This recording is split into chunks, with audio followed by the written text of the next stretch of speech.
Thousands of years, it's been one of the world's great mysteries. Just how were the pyramids built so deep in the Egyptian desert? Well, some of them, the granite in the Great Pyramid comes from more than 500 miles to the south. For more than 100 years, we've been handed the same explanation.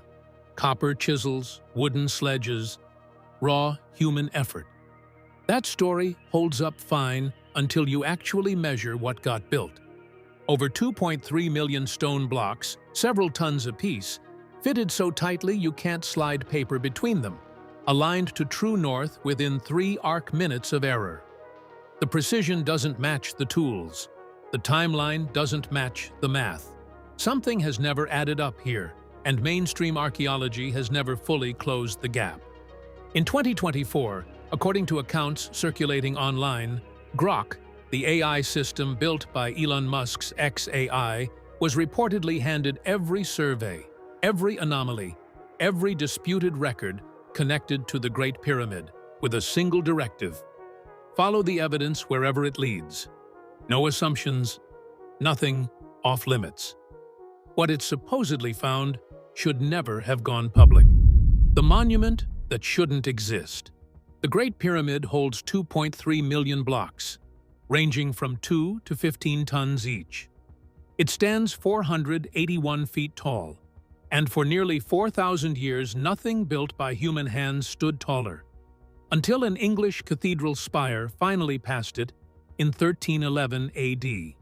Mainstream archaeology credits Pharaoh Khufu with commissioning it around 2560 BCE, workers dragging stone on sledges and stacking it with ramps and rope. Tool marks exist.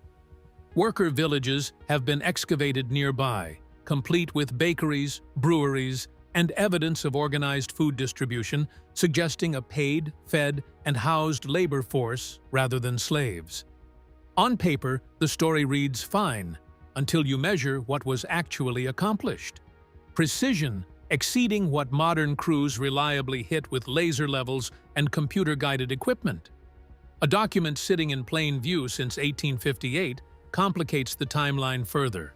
The inventory stela, an Egyptian inscription, states the Sphinx already stood on the Giza Plateau before Khufu began his pyramid, directly at odds with the standard chronology. There's also an uncomfortable footnote around Mark Lehner, whose survey work underpins much of Giza's accepted dating. Early in his career, his research was funded by the Edgar Cayce Foundation, an organization built on the belief that a lost advanced civilization, not Egyptian pharaohs, built the pyramids. So, according to the story now spreading, in 2024, something with no career and no reputation to protect got pointed at all of it. Grok was reportedly fed archaeological, engineering, and geological data with instructions to protect nothing. And what it allegedly found didn't just challenge the standard account, it took it apart. The precision that breaks the timeline. The first figure reportedly stopped the room. 3 arc minutes of true north accuracy. The kind of precision modern surveyors need GPS and laser instruments to achieve. Every proposed ancient method, star tracking, shadow observation, was reportedly analyzed and found to demand more astronomical sophistication than Bronze Age Egypt is documented to have had. And the alignment is more precise than any practical or religious purpose requires, raising the question of what it was actually for. The base is level to within about 2 centimeters across 230 meters, tighter than typical modern construction tolerance, reportedly achieved with wooden tools and water channels rather than any instrument resembling a modern level. The 4 faces are said to curve inward slightly at the center, invisible from the ground and only detectable from the air on the equinoxes when sunlight splits each face into a shadowed double, briefly making a 4-sided structure read as 8-sided from above.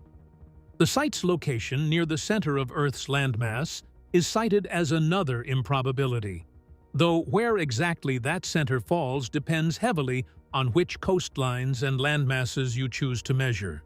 And Earth's axis drifts over millennia, meaning the 3 arc minutes of error measured today may really just be how far the pole has shifted since construction. implying the alignment was closer to exact when it was built, and pushing some proponents to argue for a construction date earlier than the conventional one. A map of everything. How does a civilization with no world map end up encoding a scale model of the planet into a building? Pi comes up first. The ratio of base perimeter to height lands close to pi, appearing at multiple points in the structure, and mainstream archaeology attributes this to Egyptian measuring units based on body proportions, producing that ratio as a byproduct rather than deliberate design. Then phi, the golden ratio, is said to appear 7 separate times in the relationships. Between height, base, and slope, a proportion the Greeks wouldn't formally describe for another 2,000 years. Ancient Egyptian mathematical texts, most notably the Rind Papyrus, imply a cruder value for pi than the one supposedly encoded here. A gap, this narrative argues, suggests a different source of knowledge entirely. Then 43,200. Multiply the pyramid's height by that number and land close to Earth's polar radius. Multiply the base perimeter by the same figure and land close to the equatorial circumference. And 43,200 happens to be the number of seconds in 12 hours, half a rotation of the Earth. Widest of all is the claim that the pyramid's latitude, read as 29.9792458 degrees north, matches the speed of light in meters per second to 9 digits, a figure nobody could confirm before GPS existed. Structural engineers have also reportedly found Fibonacci-related patterns in how the internal chambers sit relative to the surrounding stone layers, a detail that's received little mainstream attention. Every fresh mathematical relationship that surfaces gets labeled coincidence by conventional archaeology, and each individual case can be argued away on its own, which is exactly the point skeptics of the skeptics like to raise. How many separate coincidences does it take before coincidence stops functioning as an actual explanation and starts functioning as a reflex? The construction nobody can explain. The standard 20-year timeline mathematically requires setting one multi-ton block every 2 minutes, non-stop, for 2 decades, with no rest days and no mistakes. The casing stones reportedly fit together with gaps under 0.5 millimeter, a tolerance modern stonemasons find difficult with diamond saws and laser levels, while experimental archaeologists using period tools have landed in centimeters, not millimeters, an entirely different order of precision. The King's Chamber's granite ceiling beams, up to 80 tons each, were quarried 500 miles south at Aswan, and somehow floated down the Nile, hauled across open desert, and lifted 60 meters into place, intact after 4,500 years and multiple regional earthquakes. Standard ramp theories struggle at this scale. A straight ramp tall enough would need more material than the pyramid itself, and no contact scarring from a spiral ramp wrapping the exterior has ever been found, while internal ramp models struggle to explain how the ramps themselves were removed without a trace, or how the very topmost, narrowest courses were placed at all once a ramp of any kind would have run out of usable width. No body or burial goods were ever found in the King's Chamber's stone coffer. And it's worth noting, the coffer is wider than the passages leading to it, meaning it had to be placed before the surrounding stonework was finished. Standard practice for large sarcophagi, not actually a mystery. Manufacturing engineer Christopher Dunn, studying the internal tool marks, found cuts on certain granite surfaces passing cleanly through embedded quartz, harder than copper or bronze, without wandering or losing depth, and calculated that a near-perfectly circular cut in the King's Chamber's sarcophagus implied cutting speeds far faster than modern diamond drilling manages in the same material. It's worth being clear that Dunn's interpretation is a minority position most Egyptologists and archaeometallurgists reject, generally favoring copper tools and quartz sand abrasive, methods that have been experimentally replicated, if not always, at pyramid scale. the Sphinx problem and what this actually adds up to. Geologist Robert Schoch examined the Sphinx enclosure in the early 1990s, expecting to confirm the standard chronology, and instead found deep vertical channels consistent with sustained rainfall erosion, while everything else on the plateau shows the horizontal wind erosion typical of a desert.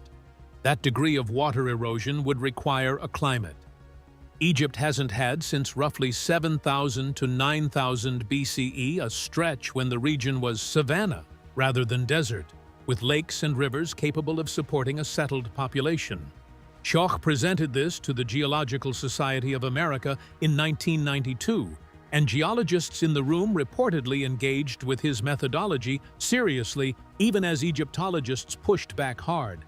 It's important to say plainly that his dating remains a minority position most geologists and Egyptologists who've since examined the site reject, favoring other explanations like groundwater seepage and differential erosion between softer and harder limestone layers. A 1993 seismic survey also detected an unexcavated cavity beneath the Sphinx's paws, large enough to register as a room, which the Egyptian government has not permitted further investigation of. Here's the honest version, separate from the momentum of the story you just heard. Several details here are real and genuinely debated. The inventory, stela, Lehner's early funding, Schoch's argument, Dunn's tool marks, the empty sarcophagus. Mainstream Egyptology has responses this kind of video usually skips: the inventory. Stela is widely dated by Egyptologists to a much later period than it claims to describe, a known ancient practice, not a live contradiction. The speed of light coordinate match is a thoroughly examined coincidence that depends on using meters, a unit invented in 1791, and one specifically chosen longitude out of thousands crossing the same structure. I also can't verify that XAI's Grok actually produced this specific 2024 analysis, reaching a non-human intelligence conclusion. That framing reads like a storytelling device built for this genre rather than a documented event. None of that erases genuinely unresolved questions about construction precision and the King's Chamber's real purpose, but unresolved and proof of something non-human are different claims, and this story blurs that line on purpose. So what do you actually think happened at Giza? Forgotten human ingenuity we've underestimated, or something this account hasn't fully reckoned with? Leave your take in the comments and subscribe for more deep dives into the world's most contested monuments.